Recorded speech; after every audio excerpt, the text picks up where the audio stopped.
Bismillahirrahmanirrahim. Assalamualaikum warahmatullahi wabarakatuh.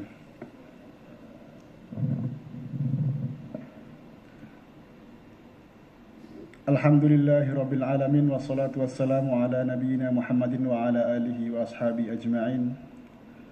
Qala rabbi shrah li sadri wa yassir li amri wahlul 'uqdatam min lisani yafqahu qawli.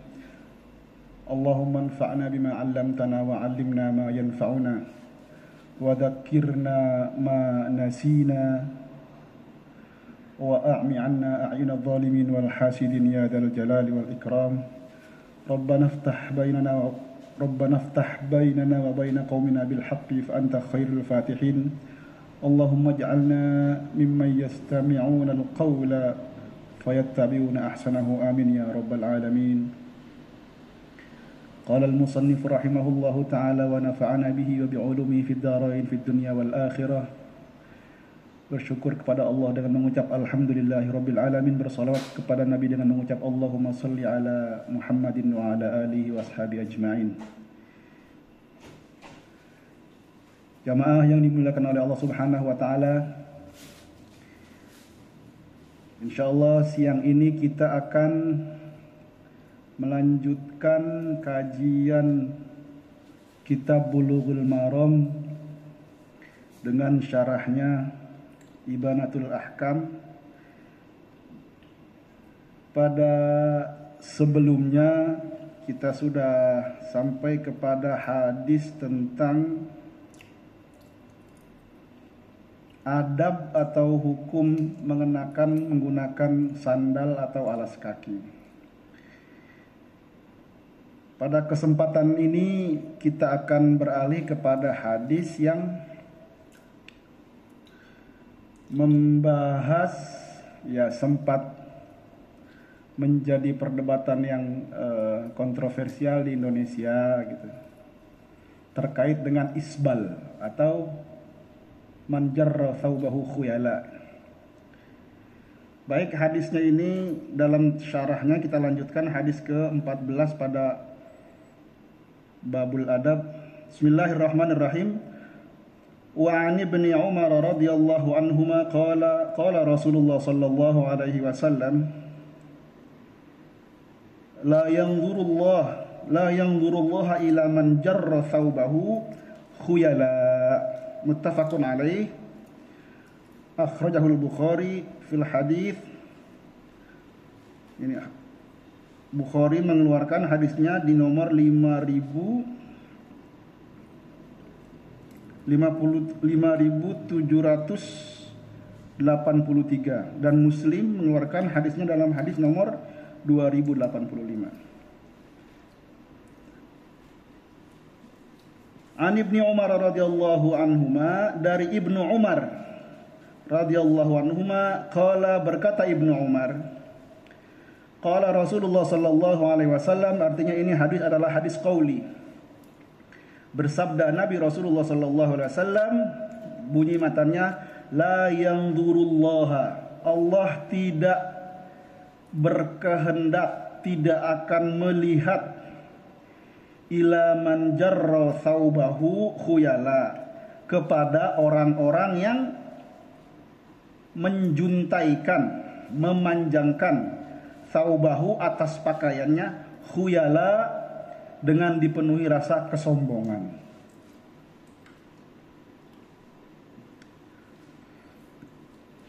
Fal ma'na al-ijmali bihadhil hadis, menurut syarahnya disebutkan bahwa hadis ini menunjukkan tentang an-nahyu an jarrith thawbi, larangan terhadap menggunakan atau memakai pakaian yang sampai menjuntai ke bawah, panjang terus ke bawah. Nanti ada di belakangnya akan dijelaskan yang dimaksud dengan menjuntai sampai ke bawah itu batasannya seperti apa. Jadi larangan memakai pakaian, ya kalau tradisi Arab komis ya, atau gamis. Asalnya sih kalimatnya komis, karena orang Arab itu di Saudi itu kof itu dibaca oghin. Di Arab itu lahjatnya berbeda-beda. Kalau orang Saudi, kof itu dibaca oghin. Kalau orang Mesir, kof itu dibaca dibaca hamzah, dibaca alif. Jadi kalau orang Saudi itu komisun, itu dibacanya gamis. Kalau orang Mesir, komis, kof itu dibacanya dengan hamzah, jadi amis. Gitu ya. Itu perbedaan lahjat. Jadi orang Timur Tengah itu kalau ngobrol mereka satu sama lain bisa paham. Tetapi dari pembicaraannya bisa mendeteksi, oh ini orang Arab, ini orang Saudi, ini orang Mesir, ini orang Syria, ini orang Lebanon, ini orang Tunis, karena ada lahjat yang berbeda-beda. Ada alhan, ada pengucapan-pengucapan yang berbeda-beda. Salah satu yang menonjol itu kalau qaf itu orang Saudi membacanya dengan gamiz. Kalau aqulu lak, orang Saudi ini bilang nanti aqulu lak. Tapi kalau orang Mesir aqulu laka gitu. Hamzah ya. Ya itu mungkin pengaruh daripada kebudayaan dan tradisi biasanya. Jadi bahasa itu hanya lahjatnya berbeda-beda. Ya mungkin sama dengan di kita, mungkin orang Jawa misalnya kan Jawa Solo, Jawa Surabaya kan berbeda-beda kan cara pengucapannya, atau Sunda misalnya, kurang lebih seperti itu. Al-qamis atau gamis atau amis sama saja gitu, maksudnya. Jadi larangan, Nabi melarang orang memakai, prinsipnya adalah dalam hadis ini qamis, gamis yang dipakai menjuntai sampai melebihi mata kaki. Kenapa? Karena sesungguhnya fannahyu an jarri thawbi wa an fakhri wal khuyala. Orang yang menjuntaikan pakaiannya itu melebihi di bawah mata kaki, disinyalir bahwa terdapat sifat di dalamnya al-fakhru wal khuyala. Fukhur itu apa ya? Berbangga-bangga terhadap dirinya. Wal khuyala itu dimana al-kibru, dengan makna kesombongan.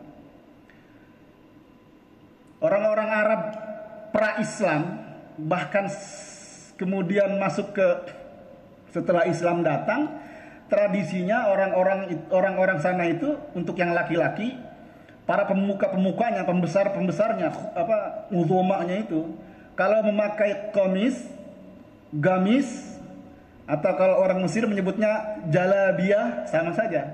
Pakaian, kita gamis ya sebetulnya, yang nyambung dari atas sampai bawah gitu. Itu para pembesarnya kalau pakai bajunya itu panjang memanjang sampai menyapu kalau dia berjalan itu seperti menyapu jalan gitu. Kenapa? Karena mereka memakai pakaian itu dengan pakaian kebesaran, ada yang dari sutra dan sebagainya, pakaiannya bagus, semakin menjuntai, semakin dia berjalan terus gamisnya itu melambai-lambai kena angin, itu semakin nampak kebesarannya begitu menurut mereka. Nah, karena itu kemudian timbul di hati mereka, orang-orang yang memakai baju itu timbul sifat kibru, sombong. Timbul sifat sombong dan timbul sifat al-fakhur, fakhrun, berbangga-bangga diri terhadap saya. Nih lihat nih, saya nih pakaiannya besar, hebat, bagus gitu ya. Ya. Lima fi dzalika min batril haqqi wa ta'ali minal khuluqi. Dan sifat-sifat yang ada pada orang yang memakai pakaian yang besar, menjuntai dan menyapu jalan itu apa? Batrul haqqi. Biasanya orang yang akan menentang terhadap kebenaran karena kesombongannya. Wa ta'ala 'alal khalqi, dia akan merasa tinggi.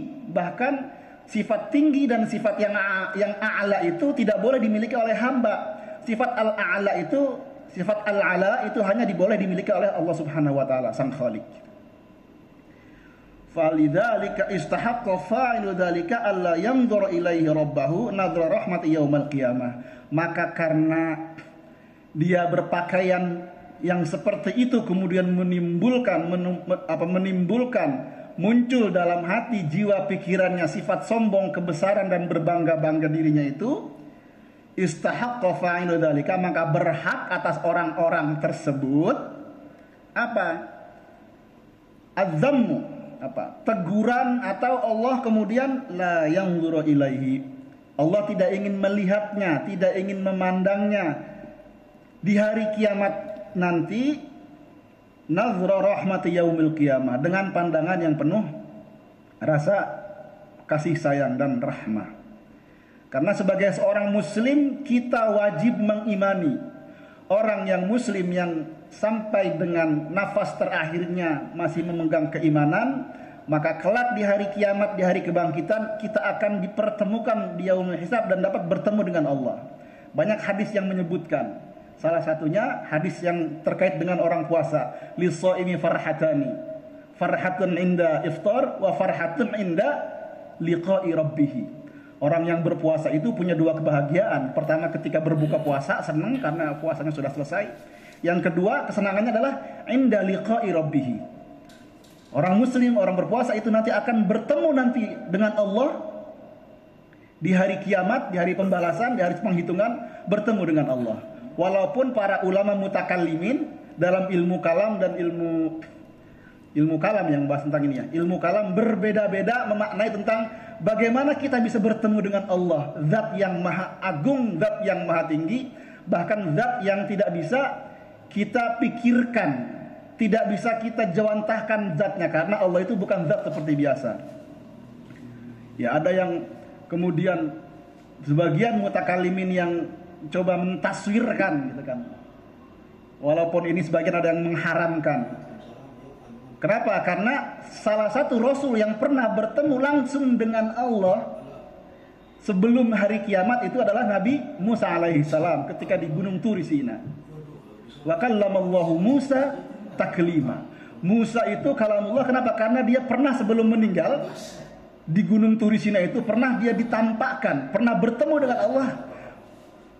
Sebagian mengatakan Musa itu akhirnya tidak bisa melihat zat Allah itu karena saking agung, luhur tingginya dan seperti sinar yang memancar dan dia tidak mampu untuk melihatnya.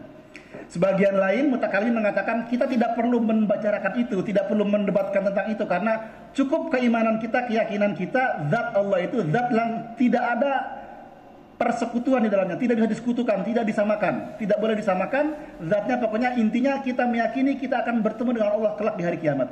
Bagaimana, bila kaifa, bentuk pertemuannya seperti apa, zatnya seperti apa, tidak perlu dipikirkan.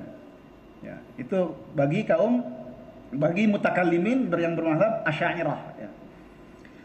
Kembali lagi intinya bahwa hari kiamat nanti Allah tidak melihat, tidak akan melihat hambanya yang penuh dengan kesombongan dalam berpakaian. Ya. Kemudian lalu bagaimana hukumnya? Fafiqhul hadis, hukum yang dapat disimpulkan dari maksudnya apa nih? Kok Rasul melarang orang untuk memakai pakaian yang menjuntai sampai lebih dari mata kaki karena kesombongannya? Maksudnya apa? Yang pertama, fafiqhul hadis az-zajaru an jurril izar wal khuyala. Nabi mencela, melarang seorang laki-laki yang memakai pakaiannya menjuntai dan diliputi rasa kesombongan. Nah ini, ulama mengatakan bahwa pakaiannya menjuntai tapi ada koin di situ. Kalau dalam ilmu usul fikih namanya ada koin, ada keterangan ikatan menjuntai, dan ketika dia memakai pakaian itu dipenuhi rasa keangkuhan dan rasa kesombongan. Kenapa? Nanti karena ada pendapat lain yang mengatakan, bagaimana kalau tidak ada koinnya? Dia pakaiannya menjuntai, tapi tidak ada dalam hati dan pikirannya itu rasa khuyala wal fukhur. Sebagian ulama mengatakan kalau dia hanya memakai itu, tapi tidak timbul di dalam hatinya itu sifat kesombongan dan angkuhnya, maka haramnya itu hilang hukumnya, menjadi hukumnya makruh. Ini salah satu pendapat yang diambil oleh Imam Syafi'i. Ya, kita teruskan dulu keterangan hadisnya. Wa qad dalla hadis lil Bukhari wa ghairuhu ala al-muradu minal jurri fa fihi marfu'un ma asfala minal ka'baini minal izari fa huwa finnar. Ada hadis lain dari Imam Bukhari yang meriwayatkan dan menguatkan tentang hadis yang tadi itu, hadis marfu sebagaimana dikutip, disebutkan bahwa hadisnya berbunyi ma asfala minal ka'baini minal izari fa huwa finnar. Tidaklah orang itu memakai pakaian asfala lebih rendah minal ka'baini dari dua mata kakinya, minal izari dari pakaian sarungnya itu, fahuwa finnar, maka dia itu akan masuk neraka. Itu hadis lain yang diriwayatkan oleh Imam Bukhari yang maknanya senada dengan hadis yang tadi dari Ibnu Umar tadi. Kemudian atas hadis ini ada yang protes. Ummu Salamah mengatakan begini, faqad akhraja at-Tirmidzi wan Nasa'i wa ghairuhuma. Imam Tirmidzi dan Imam Nasa'i meriwayatkan dalam hadis lain terkait dua hadis itu ada pertanyaan yang dilemparkan oleh Ummu Salamah radhiyallahu anha. Ummu Salamah kemudian berkata kepada Nabi, qalat, katanya berkata, kaifa tasna'u an-nisaa biduyulihinna? Lalu bagaimana dengan perempuan ya Rasulullah? Apakah perempuan juga sama harus memakai abayanya, gamisnya itu di atas mata kaki atau setengah dari betisnya gitu? Apa jawab Rasulullah? Kalau perempuan beda, kata Rasulullah. Qala yazidna fihi shibron. Kalau perempuan boleh ditambah. Bukan pakainya itu setengah di betisnya, ya setengah betis, tetapi zayazidna shibron, tambah lagi satu jengkal dari tengah betis gitu ya. Qalat, kemudian Ummu Salamah berkata lagi, idzan tankashifu aqdamihinna. Kalau begitu ya Rasul, kita boleh memperlihatkan aqdam, telapak kaki dan bagian kaki bawah. Maksud Ummu Salamah begini, kalau cuma ditambah satu shibr, satu jengkal, itu ada kemungkinan telapak kaki dan mata kakinya masih kelihatan. Terus bolehkah perempuan pakai ukuran seperti itu? Apa kata Rasulullah? Qala fayurkhinahu dhira'an la yazidna ala dzalik. Oh, kalau begitu jangan satu shibr, kata Nabi. Kalau gitu ditambah dhira'an. Dhira'an itu satu hasta. Ditambahlah kalau gitu satu hasta. Satu hasta itu ukuran antara ujung tangan kita sampai ini. Satu hasta ini. Kalau tadi Rasul mengatakan perempuan itu boleh memakai pakaiannya sampai menjuntai ke bawah satu shibr itu ya segini ya. Kalau satu hasta itu kurang lebih 2 jengkal setengah. Kata Rasul, tambah lagi kalau memang ternyata kalau satu shibr itu bagian kaki dan kodamainya itu kelihatan. Artinya apa? Artinya kalau perempuan itu tidak boleh karena bagian kaki itu adalah bagian daripada auratnya perempuan. Ya. Ya. Setelah Rasul mengatakan fayurkhinahu dhira'an, tambah lagi satu hasta, la yazidna ala dzalika, tidak lebih dari itu. Artinya apa? Artinya bahwa perempuan itu boleh memakai abayanya, boleh memakai gamisnya sampai dia menutup bagian kaki dan kodamaihnya. Lebih dari itu perempuan juga tidak boleh. Adakah pakaian yang dipakai oleh perempuan muslimah itu sampai berjuntai-juntai, sampai melambai-lambai? Ada juga gitu. Jadi yang disyariatkan laki-laki itu komisnya itu setengah di betisnya, kalau perempuan sampai menutup bagian kaki sampai ke bawah gitu. Intaha. Mas'alatun, kemudian ada beberapa pertanyaan terkait dengan hadis ini.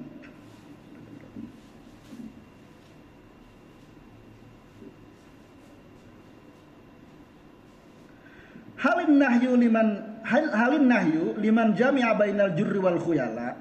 Kemudian larangan itu apakah harus terdapat di dalam perbuatan seseorang itu jur dan khuyala?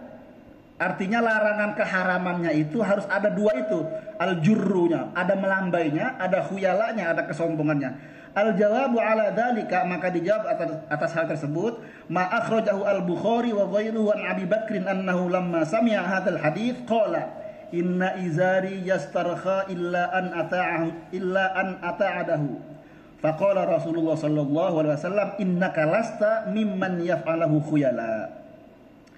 Dikeluarkan dari hadis Bukhari dan yang lain-lainnya bahwa ketika mendengar hadis itu Abu Bakar kemudian menyampaikan kepada Rasulullah. Qala, Abu Bakar berkata kepada Rasulullah, inna izari la yastarkha illa an ata'adahu. Sesungguhnya saya kadang memakai izar. Nah, ini ada harus kita pahami juga. Pakaian orang Arab itu terbagi 3. Ada izar, ada rida, ada komis. Izar itu pakaian apapun bentuknya yang menutup dari bagian perut sampai ke bawah. Itu disebut izar. atau kalau kita bahasa sederhananya sarung. Sarung itu kan yang menutup bagian pusar kita sampai ke bawah, sarung kan. Kemudian ada yang disebut dengan ar-rida. Rida itu apa? Bentuk pakaian atau kain atau apapun yang menutup bagian tubuh laki-laki dari atas pusar sampai ke atas kepala. Itu namanya rida. Jadi ada izar, ada rida. Kalau komis, pakaian yang dipakai menutup dari atas sampai bawah, nyambung, komis atau gamis biasanya. Jadi ada izar, ada rida, ada komis. Nah, ketika terkait dengan itu, ternyata Abu Bakar keberatan, bukan keberatan, ya Rasulullah, katanya, kata Abu Bakar mengatakan, inna izari yasarha illa an atahdu. Saya kadang memakai izar, memakai sarung, saya mengartikan sarung itu mudah saja, apa supaya mudah. Karena prinsipnya kalau orang Arab itu nggak ada, jarang pakai sarung, nggak ada sarung. Saya selama di Mesir kayaknya jarang orang Arab pakai sarung itu nggak ada. Cuma ada beberapa tradisi di perkampungan yang memang mereka memakai pakaian tambahan itu diikatkan antara perut sampai ke bawah, namanya izar. Ya mirip dengan sarung juga sebetulnya, tapi memang tidak lazim di orang Arab itu. Ya, kata Abu Bakar, ya Rasulullah, saya ini kadang pakai izar, kadang gamis, komis saya juga saya pakai, menjuntai sampai menyentuh mata kaki. Tetapi illa an ata'ahadahu, sesungguhnya saya tidak sengaja. Saya tidak menyengaja karena pakaian saya itu kadang turun sendiri sampai menutup ke bawah mata kaki. Faqala Rasulullah sallallahu alaihi wasallam, maka kemudian bersabda kepada Abu Bakar menyampaikan, innaka lasta man yaf'aluhu khuyala. Sesungguhnya engkau ya Abu Bakar, lasta tidaklah engkau mimman yaf'aluhu, orang yang mengerjakan itu, maksudnya berbuat pakai baju yang khuyal, pakai baju yang jur itu, yang melambai itu. Engkau Abu Bakar memakai pakaian yang jurun itu, yang melambai itu, yang dipakai sampai menutup mata kaki itu, yaf'aluhu mimman yaf'aluhu khuyala. Engkau bukan bagian dari orang yang penuh kesombongan dengan pakaianmu. Maka kemudian hadis ini, hadis yang Nabi Muhammad mengatakan bahwa Abu Bakar pakaian izarnya itu menjuntai, tetapi karena dia tidak khuyala, dibolehkan. Disimpulkan bahwa kalau orang memakai baik gamis atau izar, sarung, tetapi dia memakainya itu tidak dengan niat dan dipenuhi hatinya itu penuh kesombongan dan fakhur dan berbangga-bangga terhadap dirinya, maka dibolehkan, artinya tidak apa-apa. Jadi perdebatan selama ini yang mengatakan bahwa isbal yang katanya harus menutup sampai mata kaki itu haram masuk neraka, memang betul hadisnya. Tetapi ada mustasnayat, ada pengecualian bahwa ada qaid di situ. Orang-orang yang memakai pakaian yang menjuntai itu disertai dengan kesombongan dan keangkuhan. Apabila tidak disertai dengan kesombongan dan keangkuhan, maka tidak mengapa kita pakai baju, pakai celana, pakai izar harus sampai menutup mata kakinya. Gitu ya. Imam Son'ani dalam Subulus Salam mengatakan, kenapa hadis ini hanya berbicara tentang izar? Apakah hukumnya sama semua dengan pakaian? Ya. Jadi walaupun kalimat hadisnya hanya menunjukkan tentang izar, sarung, tetapi semua pakaian yang dipakai oleh seorang laki-laki dikenakan hukum yang sama terhadap ini. Artinya apa? Mau pakai celana, mau pakai sarung, mau pakai komis, tetap hukumnya itu hukum tidak boleh, asalnya itu lebih baik tidak melebihi mata kaki. Kalau memakai melebihi mata kaki, tanamkan pada diri orang itu tidak dengan penuh kesombongan, dengan tidak penuh keangkuhan dan berbangga-bangga diri. Ya.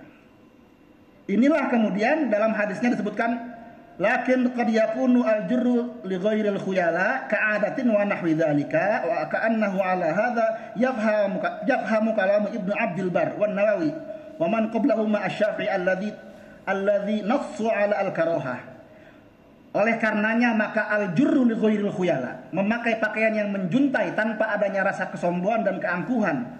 Wa ka'annahu ala hadza yafhamu kalam Ibnu Abdul Bar, apa yang disampaikan pendapat dari Ibnu Abdul Bar ulama Maliki, Wan Nawawi dan Imam Nawawi ulama Syafi'i, wa man qablahuma dan orang sebelum keduanya, yakni Asy-Syafi'i, Imam Ibnu Abdul Bar, Imam Nawawi dan Imam Syafi'i mengatakan kalau li ghairil khuyala au li adatin, atau karena kebiasaan di satu tempat itu orang memakai celananya atau sarungnya itu ya memang ke bawah, tidak di tengah-tengah apa betisnya itu.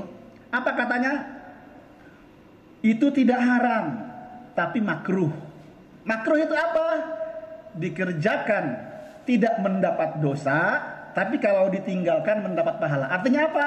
Kalau kita pakai sarung, bagusnya, baiknya sarungnya itu dipakai hanya di tengah-tengah sampai di tengah betis, jangan sampai turun ke bawah. Gitu.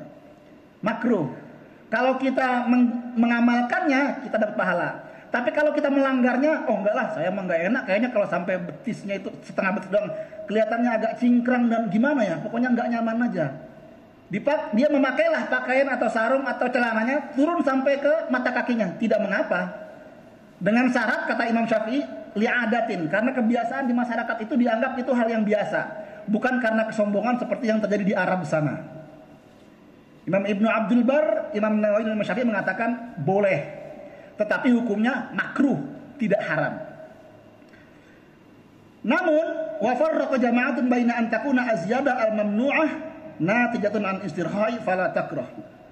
Ada firaq, pendapat lain yang lebih ringan lagi daripada Imam Syafi'i.